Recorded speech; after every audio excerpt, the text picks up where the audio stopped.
ఆంధ్రప్రదేశ్ రాష్ట్రంలోని తూర్పుగోదావరి జిల్లా సామర్లకోటకు కొంత దూరంలో భీమవరంలో కుమార భీమరామము అనే క్షేత్రం ఉంది. ఇక్కడ ఆలయం 60 అడుగుల ఎత్తైన 2 అంతస్తుల మండపంగా ఉంటుంది. ఇక్కడ ఆలయంలోని ఈశ్వరుడు కుమార భీమేశ్వరుడిగా ప్రసిద్ధి చెందగా అమ్మవారు బాలత్రిపుర సుందరిగా పూజలందుకుంటోంది.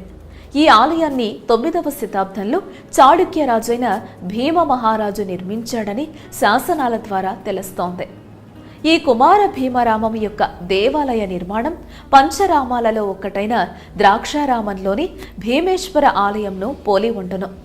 అక్కడిలాగానే ఈ దేవాలయం చుట్టూ 2 ఎత్తైన 2 ప్రాకారాలను కలిగి ఉంది.